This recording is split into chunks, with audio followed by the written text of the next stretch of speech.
हज़रत अमीर खुसरो और हज़रत निज़ामुद्दीन औलिया दोनों एक दूसरे से बेपनाह मोहब्बत करते थे। हज़रत निज़ामुद्दीन औलिया ने अपना जानशीन अमीर खुसरो को क्यों नहीं बनाया, बल्कि ख्वाजा नसीरुद्दीन को क्यों बनाया? लेकिन ख्वाजा नसरुद्दीन तो महफिल समा सुनना पसंद ही नहीं करते थे। ख्वाजा नसरुद्दीन महमूद रोशन चराग बेली इसलिए कम मशहूर नहीं हुए कि वो कोई आम सूफी थे। इनके यहाँ मशहूर होने के वो फार्मूले नहीं थे जिन्हें आम जनता पसंद करती है। बड़ी बड़ी जगहों से उठता हुआ धुआं, ढोल की आवाज, पीर साहब या पीर साहब के मजाल से जुड़ी हुई हैरत अंगेज कहानियां। उसके बाद तो ख्वाजा नसीरुद्दीन पूरी तरह से अकेले रह गए होंगे। अकेले ही रहना तो उन्हें पसंद था।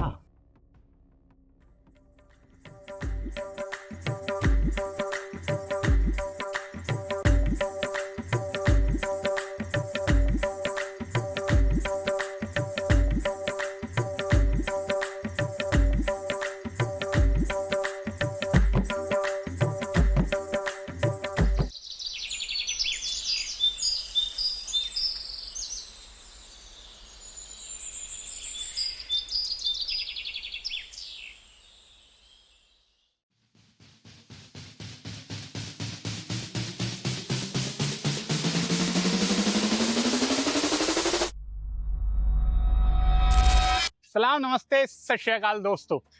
आज के वीडियो इस मायने में बड़ी अजीब है कि हम वीडियो बनाने निकले ही नहीं थे। ये आपको बड़ी हैरत में डाल देगी बात, वैसे ही सच है। दरअसल किसी काम से मेरा और पापा का महरौली आना हुआ था। लौटते वक्त पापा ने बताया कि यहीं पर माई साहेब के नाम से मशहूर हजरत निजामुद्दीन औलिया की वालिदा यानी उनकी मदर की दरगाह है। आप मेरे पीछे बोर्ड देख रहे हैं। तो फिर हमने डिसाइड किया क्यों ना वहां चला जाए, क्योंकि अब हम दोनों एक्सप्लोरेशन के चक्कर में बस हम नजर रखते हैं कि कौन सी जगह मिल जाए और हम वहां चले आए। तो फिर बातों बातों में ख्वाजा नसरुद्दीन चिराग दहली का जिक्र आ गया। तो फिर मैंने बड़ी क्यूरियोसिटी के साथ पापा से पूछा कि चिश्ती सिलसिले के ख्वाजा मोइनुद्दीन चिश्ती, ख्वाजा कुतुबुद्दीन बख्तियार काकी, फरीद शकर, अलाउद्दीन साबिर कलियरी और निजामुद्दीन औलिया जैसे सूफी संत तो दुनिया भर में मशहूर हैं। ये बात आप भी जानते हैं और सब लोग जानते हैं, बड़ी कॉमन बात है। लेकिन हजरत निजामुद्दीन औलिया के जानशीन ख्वाजा नसरुद्दीन चिराग दहली बहुत ही अनजान और अलग थलग क्यों नजर आते हैं? निजामुद्दीन औलिया की दरगाह पर हाजिर होने वाले अकीदतमंद नसीरुद्दीन चिराग दहली के मजार पर जाहिर सी बातें बहुत कम जाएंगे जब उन्हें उनके बारे में पता ही नहीं है। इसके जवाब में पापा ने जो बातें मुझे बताई वो सुनकर मैं हैरान रह गया। यकीन मानिए आप भी हैरान रह जाएंगे। इस तरह ख्वाजा नसरुद्दीन चिराग दहली एक्सप्लोरेशन वीडियो बनाने का खाका पूरी तरह तैयार हो गया। तो फिर डिसीजन हमने ये लिया कि आज हम माई साहेब की दरगाह को शूट कर लेते हैं और इस शूट को हम 8-10 दिन बाद किए जाने वाले शूट से जोड़ देंगे, क्योंकि रिसर्च करने और फिर बाकी चीजों में, तैयारियों में इतना वक्त लग ही जाता है। तो आइए शुरू करते हैं। तो सबसे पहले मैं ये गली है यहाँ पे गाड़ी पार्क कर देता हूँ, उसके बाद फिर हम आपसे बाकी की बातें अंदर करते हैं।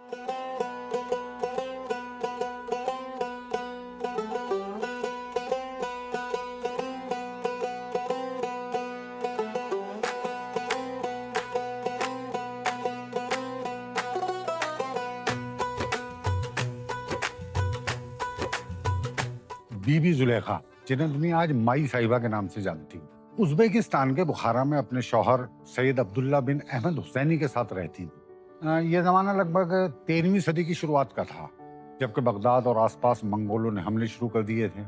अब सियासी उठापटक के चलते सैयद अब्दुल्ला बिन अहमद हुसैनी अपनी फैमिली को लेकर लाहौर आ गए, लेकिन तब तक यहाँ भी मंगोलों का कब्जा हो चुका था। इधर से उधर भटकता ये परिवार आखिरकार उत्तर प्रदेश के बदायूं शहर पहुंचा और फिर वहीं बस गया।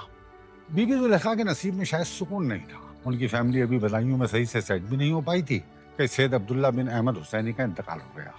तब हजरत निजामुद्दीन औलिया की उम्र सिर्फ 5 साल थी। माई साहिबा अपने बच्चों के साथ दिल्ली में इसी जगह रहने लगी जहां हम इस वक्त मौजूद हैं, और उनके विसाल के बाद उन्हें यहीं सपुर्द खाक किया गया।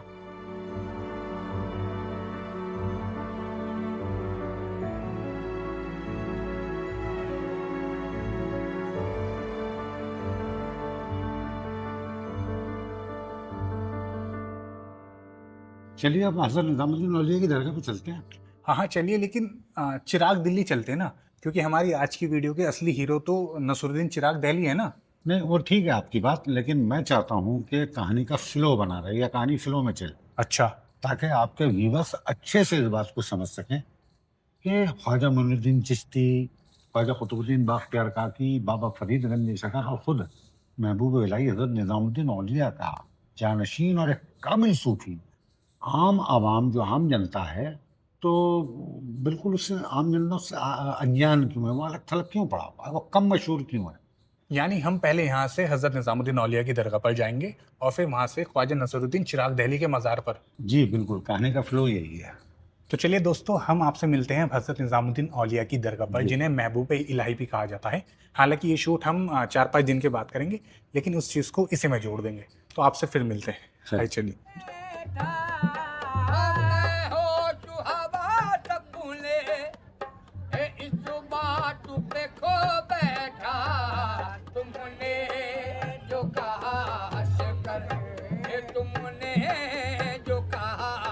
हेलो दोस्तों, स्वागत है आपका। और हम फाइनली आ चुके हैं दरगाह हज़रत निज़ामुद्दीन महबूब इलाही के। आप देख सकते हैं मेरे पीछे इस दरगाह का मेन एंट्रेंस गेट है।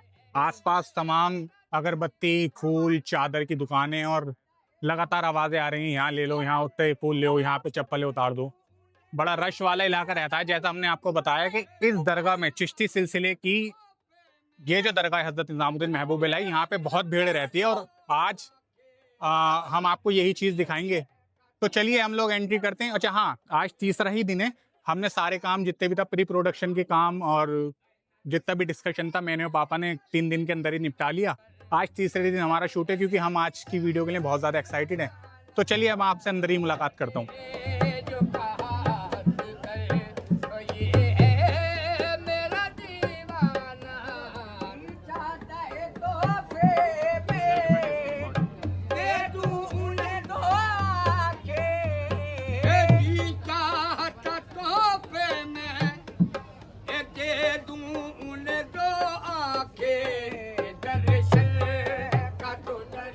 ये मेरे पीछे हज़रत निज़ामुद्दीन औलिया का मज़ार है। तसव्वुर कीजिए, आज से 700-800 साल पहले हज़रत यहीं बैठा करते होंगे। आपकी दुनियावी जिंदगी में भी यहाँ बहुत रौनक हुआ करती थी। आज की तरह उस जमाने में भी यहाँ रोज सुबह शाम लंगर हुआ करते थे और उन लंगरों को खाने के लिए यहाँ काफी संख्या में लोग आते थे।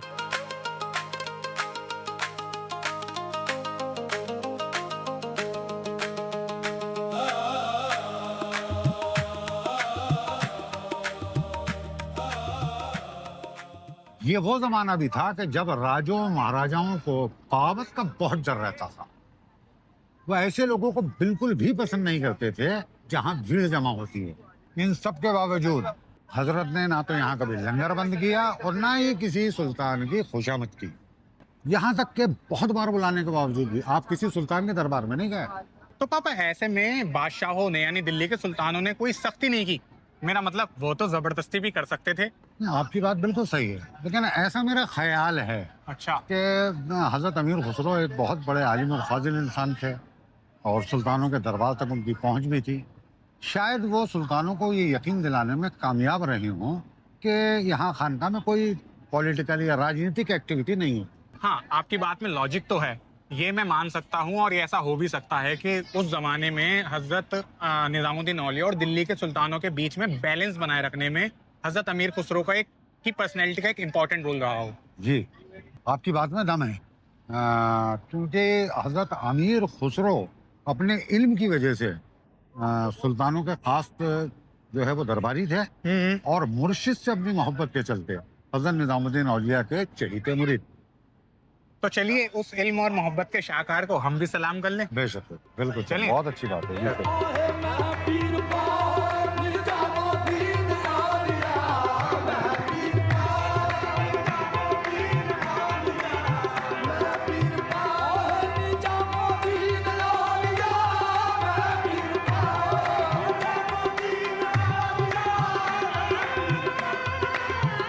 आप जरा इमेजिन कीजिए उस दौर में वो क्या मंजर रहा होगा जब हजरत निजामुद्दीन औलिया गद्दी पर बैठे होंगे। और मतलब मैं कह रहा हूँ उस वक्त का क्या जमाना रहा होगा जब हजरत निजामुद्दीन औलिया गद्दी पर बैठे होंगे। कव्वाल अमीर खुसरो के कलाम पढ़ता होगा और ख्वाजा नसीरुद्दीन रक्स करते होंगे। अरे अरे अरे अरे भाई, ये क्या कहती है? क्या कुछ गलत कह दिया क्या? सब कुछ गलत नहीं, बस एक बात गलत है। वो क्या? इसमें गलत यह है कि ख्वाजा नसीरुद्दीन रक्स करते हैं। पापा, इसमें गलत क्या है? मतलब सूफी तो कव्वाली के दौरान रक्स करते ही हैं, मेरा मतलब गोल गोल घूमते ही हैं। और खासकर चिश्ती सिलसिले के सूफी आपकी बात ठीक है, लेकिन ख्वाजा नसरुद्दीन तो महफिल समा सुनना पसंद ही नहीं करते थे। हैं? ये तो बड़ी अजीब बात कर रहे हैं आप। जी अजीब तो है, हाँ। लेकिन सच है। दरअसल चिश्तिया सिलसिले में ख्वाजा नसरुद्दीन चिराग बेली की पर्सनैलिटी बहुत अलग है। तो क्या कभी हजरत निजामुद्दीन औलिया ने उन्हें महफिल समा में बैठने का हुक्म नहीं दिया? कामिल मुर्शिद उस काम का हुक्म कैसे दे सकता है जो फर्ज ना हो? अच्छा। कव्वाली के जायज नाजायज होने को लेकर डिबेट है, हाँ। लेकिन कव्वाली सुनने वाले भी इसे फर्ज तो नहीं कहते। अच्छा जी। हाँ, लेकिन मुर्शिद की सुन्नत को छोड़ना, इसे क्या कहेंगे आप? देखिए पीरी मुरीदी में जो उसूल है, हाँ। वो उसूल ये है कि पीर कहे हाँ। सो करे, पीर कहे सो करे। पीर करे सो नहीं। अच्छा, यानी मुर्शिद का हुक्म मुरीद के ऊपर फर्ज है, लेकिन अगर मुर्शिद अपने किसी अमल का हुक्म अपने भी किसी भी मुरीद को नहीं देता तो वो काम मुरीद के लिए जरूरी नहीं है। बिल्कुल सही। दरअसल मुर्शिद के अमल में क्या हिकमत है, वो मुर्शिद ही जानता है। अगर अपने किसी अमल को वो जरूरी समझेगा मुरीद को देना, तो उसका हुक्म वो मुरीद को जरूर देगा। बिल्कुल ठीक है, आपने ये बात तो आप बिल्कुल सही कह रहे हैं। अब देखिए ना, भीड़ भाड़ को बिल्कुल भी पसंद ना करने वाले ख्वाजा नसीरुद्दीन मुर्शिद के हुक्म पर लंगर का सारा काम देखते थे, मुर्शिद के हुक्म की वजह से देखते थे। यानी उन्होंने अपनी तबीयत, अपने मिजाज को मुर्शिद के हुक्म पर कुर्बान कर दिया। एक बात और बताइए पापा, ये बात मुझे अक्सर खटकती है। जी पूछिए। हजरत अमीर खुसरो और हजरत निजामुद्दीन औलिया दोनों एक दूसरे से बेपनाह मोहब्बत करते थे। महफिल समा और लंगर दोनों ही शगल हजरत निजामुद्दीन औलिया को पसंद थे, और इन दोनों मामलों में अमीर खुसरो का बहुत बड़ा रोल रहा था। क्या ख्याल है आपका, जरा बताइए। देखिए आपकी बात बिल्कुल सही है। हाँ। ऐसा कहा जाता है कि सुल्तानों के दरबार से मिलने वाले कीमती इनामात हजरत अमीर खुसरो जो है वो अपने मुर्शिद की नज़र कर देते थे, और उनसे लंगर का जाहिर सी बात है काम चलता था, और उनके लिखे गए कलाम यहाँ पर कव्वाल पढ़ता था, जिसे सुनकर हजरत निजामुद्दीन औलिया पर वज्द तारी हो जाए। पापा ये सब बात तो ठीक है, लेकिन फिर भी जो सबसे बड़ा सवाल है वो ये है कि हजरत निजामुद्दीन औलिया ने अपना जानशीन अमीर खुसरो को क्यों नहीं बनाया, बल्कि ख्वाजा नसीरुद्दीन को क्यों बनाया? वाह वाह वाह वाह, अब तक का सबसे कीमती सवाल किया आपने। हाँ। सबसे कीमती। तो जवाब दीजिए फिर। हाँ मैं जवाब देता हूँ। ऐसा करो, चलो थोड़ा सा आगे की तरफ को चलते हैं ना, यहाँ हाँ, उधर की तरफ चलते हैं। हाँ, वहाँ पे मैं जवाब। आपको तफसील से जवाब दूंगा, है चलें। आओ।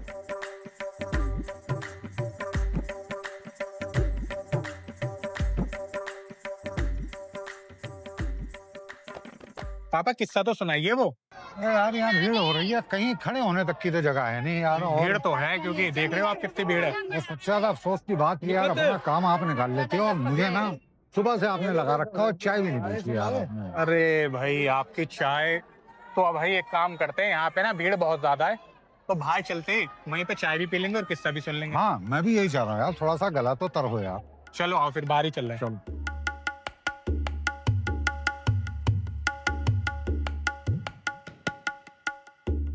पापा अब तो हम दरगाह से बाहर भी आ गए, यहाँ पर तो भीड़ भी नहीं है और आपको चाय भी पिला रहा हूँ। अब तो किस्सा सुना दीजिए, क्यों इतना ज्यादा सस्पेंस रखे हुए हैं? सुना रहा हूँ भाई, सुनो।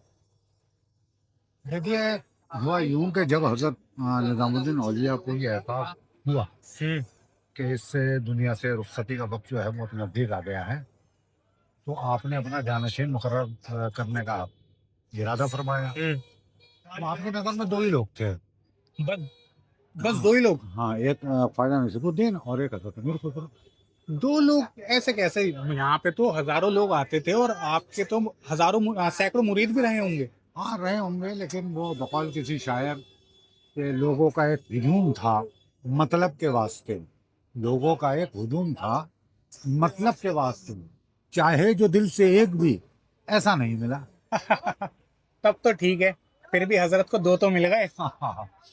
तो अब बहुत गौर व फिक्र के बाद भी हजरत किसी नतीजे पर नहीं पहुंचे। एक दिन इत्तेफाक से ऐसा हुआ कि यहाँ लंगर में खीर बनी थी, तो आपने एक मटकी में खीर भरवा कर इन दोनों को दी, नसीरुद्दीन को और हजरत अमीर खुसरो को, और कहा कि भाई आप दोनों जाइए और किलोकरी पहुंचिए, वहाँ पर सैयद महमूद बहार को ये खीर पेश कीजिए और मेरा सलाम करिए। सैयद महमूद बहार, ये कौन है? ये भी एक बहुत बड़े बुजुर्ग हैं, यहाँ से 6-7 किलोमीटर किलोकरी गाँव में, वहाँ तन्हाई में रहते थे। अच्छा, फिर फिर हुआ यूं कि ये दोनों मटकी लेके चले। एक मिनट, तो आप ये किस्सा वहीं का सुना रहे हैं? हाँ, किलोकरी का सेठ महमूद महमूद बाहर तो आप की। एक काम कीजिए, हम वहीं किलोकरी चलते हैं, ये किस्सा आप वहीं सुनाइएगा, थोड़ी रियल फील भी आएगी, इसी बहाने हम सैयद महमूद बाहर की दरगाह की जियारत भी कर लेंगे। हाँ, बहुत अच्छा आइडिया। ऐसा करते हैं। तो ठीक है ना, चलिए। चाय पी के चलते हैं ना। चलिए।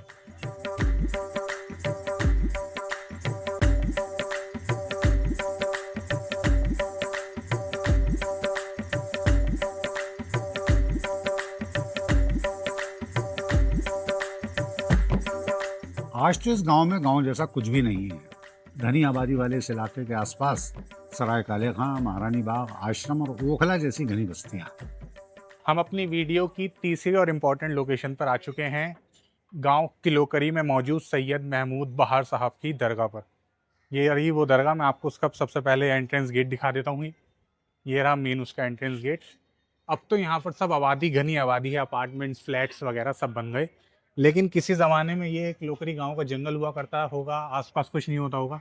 और उससे ज़्यादा हैरत की बात पापा ये है कि जब हम यहाँ आ रहे थे ना, हमने आसपास के लोगों से, निकल जाओ भाई आप निकल जाओ, जब हमने आसपास के लोगों से पूछा कि भाई यहाँ पे सैयद महमूद साहब की दरगाह कहाँ है, तो किसी को मालूम ही नहीं था, बल्कि लोग चौंक रहे थे। तो 8-10 लोगों से पूछा, उसमें से 2 लोगों ने बताया कि यहाँ पे मस्जिद है ऐसी। तो फिर हम, मस्जिद थी तो फिर मस्जिद का कह के हम यहाँ पर आ गए। तो हालांकि यही है वो दरगाह। और अच्छा, उसकी एक और वजह है कि इस इलाके में जो है ना, मुस्लिम कम्युनिटी कम है, और उसका ये भी वजह हो सकती है, कोई इन्हें जानता नहीं है। बहरहाल बाकी की बातें हम अंदर करते हैं, बहुत कुछ जानना समझना है। आइए पापा।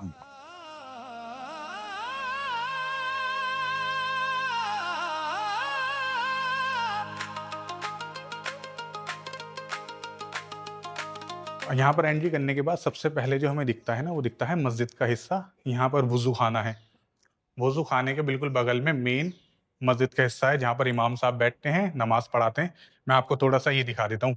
यहाँ पे आपको छोटी छोटी बिल्लियों के बच्चे देखने को मिलेंगे, ये देखिए।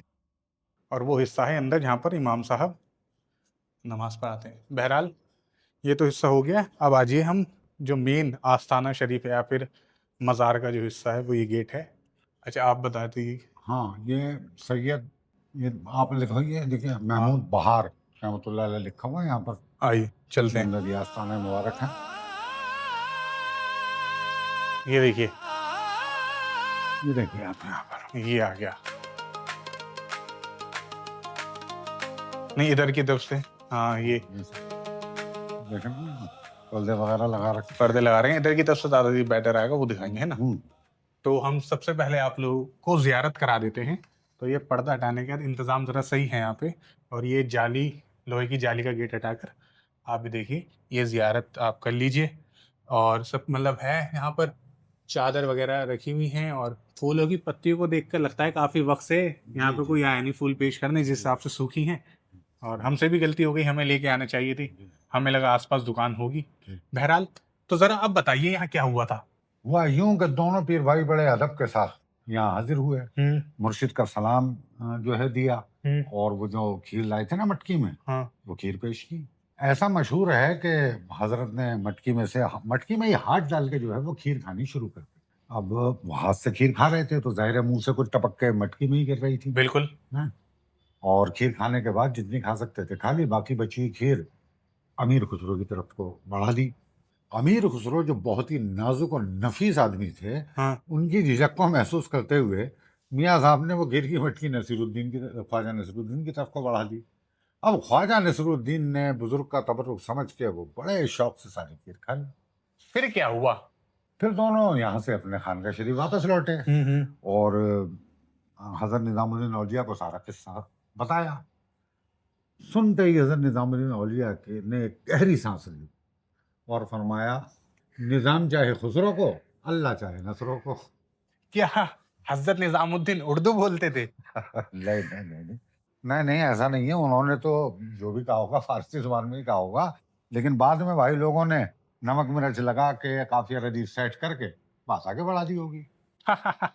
यानी, लेकिन पापा ये तो साबित हो गया कि हजरत निजामुद्दीन औलिया की पहली पसंद तो अमीर खुसरो ही थे। लगता तो यही है, लेकिन ख्वाजा नसीरुद्दीन को अपना जानशीन बनाने का फैसला हजरत निजामुद्दीन औलिया के एक कामिल वली होने की बहुत बड़ी दलील है। वो कैसे? वो ऐसे कि एक अहम मामले में उन्होंने अपनी पसंद को नहीं बल्कि अल्लाह के हुक्म को तरजीह दी। वाह वाह वाह, ये तो आपने बड़ी मतलब बहुत बड़ी बात कर दी आपने। आ जाओ।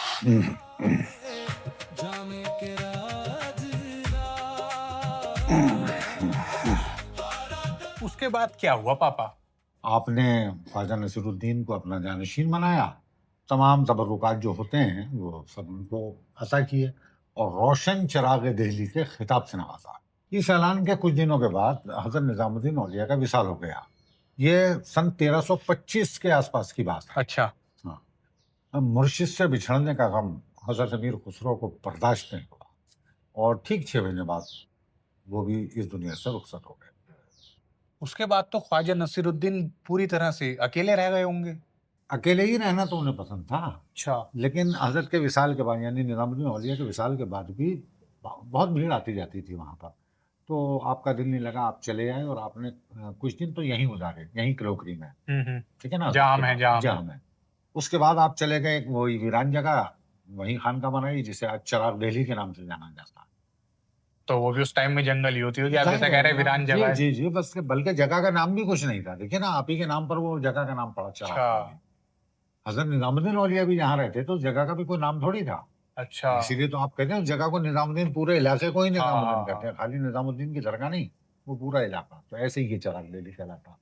पापा यहाँ आते आते ख्वाजा नसरुद्दीन चिराग दिल्ली के बारे में बहुत कुछ जानने को मिला, आपने बहुत कुछ बताया।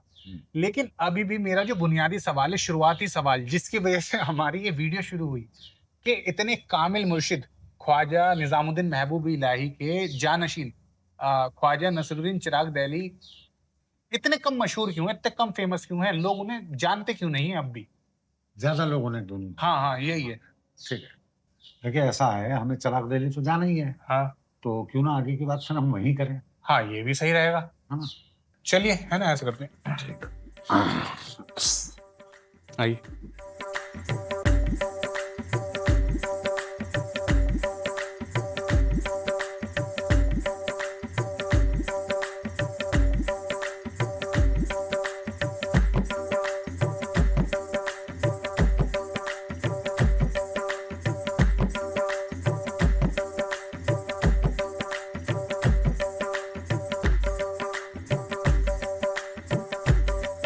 हजरत ख्वाजा नसीरुद्दीन महमूद अल हसनी सन 1274 में भारत के उत्तर प्रदेश के अयोध्या में पैदा हुए। आपके वालिद का नाम सैयद महमूद याहिया अल हसनी था। आपके दादा ईरान के खुरासान शहर से पहले लाहौर, फिर अयोध्या में आकर बस गए थे। शेख जैनुद्दीन अली अवधी, शेख फतेहुल्लाह अवधी, अल्लामा कमालुद्दीन अवधी आपके भतीजे भी थे और मुरीद भी। आपके खानदान के काफी लोग आजकल भारत के हैदराबाद और अहमदाबाद शहर में रहते हैं। कर्नाटका के गुलबर्गा शहर में आपके खलीफा सैयद मोहम्मद हुसैनी अलमारूफ गेसू दराज बंदा नवाज का मज़ार है। आपकी बड़ी बहन सैयदा कताना की दरगाह आज भी अयोध्या में है, जिसे बड़ी बीबी या बड़ी बुआ की दरगाह कहा जाता है। दरगाह के अंदर आने के बाद, यानी हजरत ख्वाजा नसरुद्दीन महमूद चिराग दिल्ली की दरगाह में आने के बाद, सबसे पहले सामने मस्जिद का हिस्सा है और लेफ्ट साइड में आता है ये मज़ार यानी आस्थाना शरीफ। और मतलब पहली नज़र में बहुत ही खूबसूरत है, आप देख रहे हैं। थोड़ी अगर मैं डिटेलिंग की बात करूं तो बहुत अच्छा है, सब काम वाम बहुत अच्छा हुआ है और दरगाह बड़ी है। यानी अगर हम बात करें दिल्ली में जो 3 दरगाहें हैं चिश्ती सिलसिले की, जिसमें ख्वाजा कुतुबुद्दीन बख्तियार काकी, हज़रत निज़ामुद्दीन औलिया और फिर ये चिराग दिल्ली, इनमें हज़रत निज़ामुद्दीन औलिया की जो दरगाह है वो छोटी है, वहाँ का जो आस्थाना शरीफ है वो छोटा है, लेकिन यहाँ का हिस्सा बड़ा है। तो चलिए आगे की तरफ और देखते हैं अभी क्या क्या है।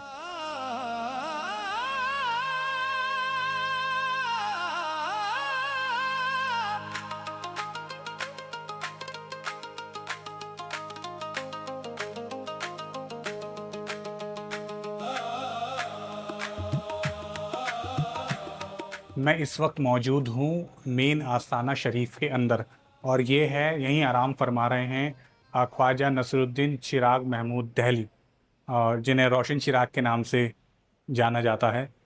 ख्वाजा निज़ामुद्दीन महबूब इलाही के जानशीन, उनके गद्दी नशीन। तो ये चीज़ है, यहाँ पर चिराग जल रहा है, लगातार जलता रहता है और ये पूरा अंदर का आस्थाना शरीफ है। अब जो आप ये हिस्सा देख रहे हैं यहाँ पे, ये आस्थान शरीफ का मेन हिस्सा है, जहाँ से लोग अंदर जाते हैं ज़ियारत करने के लिए, फूल चढ़ाने के लिए, दुआ मांगने के लिए। तो अब बहरहाल अब हम आते हैं अपने मेन टॉपिक के ऊपर जो हमारी बात थी। पापा, अब तो हम दरगाह के अंदर भी आ गए नसरुद्दीन चिराग दहली की, अब तो बताइए ज़रा बात। हाँ हाँ बिल्कुल। देखिए, इस बात को अच्छे से समझने के लिए आपको कुछ बातें ध्यान में रखनी होगी। अच्छा। जैसे हर आदमी का अपना एक मिजाज होता है। भाई कोई बहुत मिलनसार होता है, बहुत ज़्यादा बोलने वाला होता है ना? और कोई बहुत ही खामोश तबीयत होता है, तन्हाई पसंद करता है। जी बिल्कुल ठीक। तो अब आप बताइए कि इन दोनों में से ज़्यादा अच्छा और ज़्यादा बड़ा आलिम कौन होगा? ये बताइए आप। दोनों में से कोई भी हो सकता है। इंट्रोवर्ट या फिर एक्सट्रोवर्ट होने से इल्म का कोई ताल्लुक नहीं है। बिल्कुल सही है आपकी बात। लेकिन आप मुझे बताइए कि आवाम यानी आम जनता इन दोनों में से किसे ज़्यादा पसंद करेगी? ये बताइए आप। ज़ाहिर है जो मिलनसार होगा, बातूनी होगा, मिलने-जुलने वाला होगा, लोग उसी को ज़्यादा पसंद करेंगे।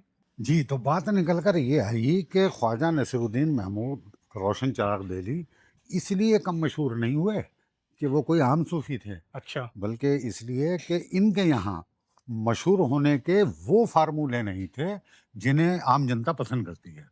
जैसे बड़ी-बड़ी जगहों से उठता हुआ धुआँ, हुँ। ढोल की आवाज़, कव्वाली के सुर, पीर साहब या पीर साहब के मज़ार से जुड़ी हुई हैरत अंगेज़ कहानियाँ।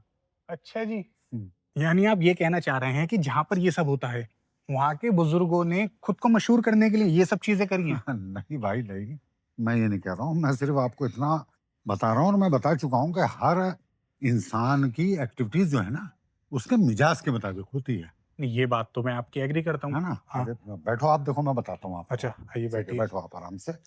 जी, देखिए, ख्वाजा नसीरुद्दीन महमूद रोशन चिराग दहली की जो छवि थी ना, हुँ। वो बिल्कुल उन सबसे उलट थी।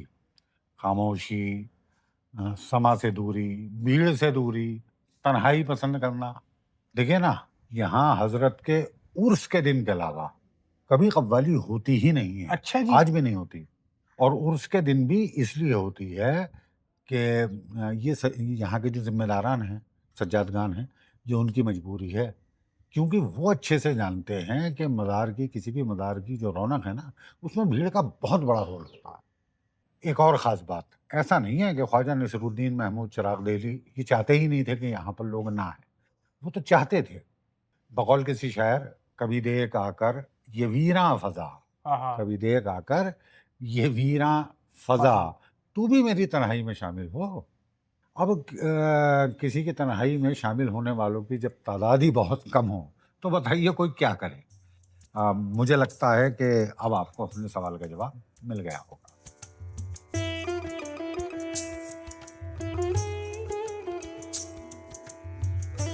पापा, मैं पानी पी के आता हूँ, फिर मैं आगे की बात अपने व्यूअर से करता हूँ।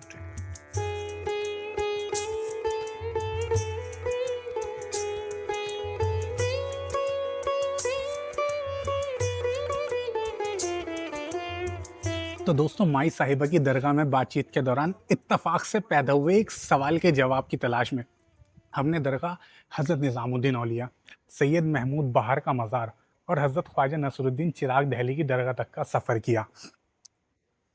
आज के सफ़र में हमने जाना कि भीड़ विलायत की सनद नहीं है। यहाँ आकर हमने ख्वाजा नसीरुद्दीन महमूद चिराग दहली के मिजाज की छाप को भी महसूस किया। इस सफ़र से मेरी एक समझ और बनी कि कामिल सूफियों के यहाँ दीन का कॉन्सेप्ट बिल्कुल क्लियर है, टोटली क्लियर। वो अपनी ज़ाती पसंद नापसंद को दीन बताकर अपने मुरीदों पर बिल्कुल भी नहीं थोपते। वो ये नहीं कहते भाई मुझे ये चीज़ पसंद है, तुम भी ये चीज़ करो। ख्वाजा नसीरुद्दीन की कव्वाली ना सुनने को उनके मुर्शिद हज़रत निज़ामुद्दीन औलिया ने इशू नहीं बनाया, बिल्कुल भी। और कव्वाली के बेहद शौकीन हज़रत गेसू दराज बंदा नवाज पर उनके पीर ख्वाजा नसीरुद्दीन ने कोई एतराज़ नहीं किया। पापा, अब आप आ जाइए, आपको भी हमें ज्वाइन करना है। दोस्तों, इस सफ़र में सबसे ज़्यादा तकलीफ़ देने वाली बात ये निकल कर आई कि हम वलियों के पास इसलिए नहीं जाते कि उन्हें क्या पसंद है, बल्कि इसलिए जाते हैं कि हमें क्या पसंद है।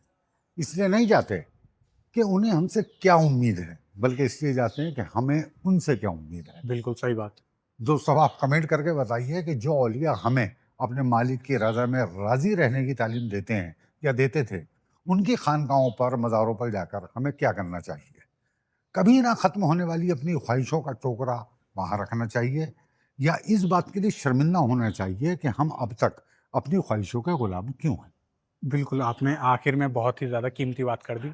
दोस्तों, अब वीडियो पसंद आई हो तो आप लोग इसको ज़रूर लाइक कीजिए, क्योंकि आप इसे अगर लाइक करेंगे, शेयर करेंगे और चैनल को सब्सक्राइब करेंगे तो ये वीडियो उन लोगों तक भी चली जाएगी, जो लोग इस तरह की वीडियोज़ का इंतज़ार कर रहे हैं। और आप जानते हैं, हम सिर्फ एक्सप्लोरेशन नहीं करते, हम एक स्टोरी सुनाते हैं, एक कहानी सुनाते हैं अलग अंदाज़ में।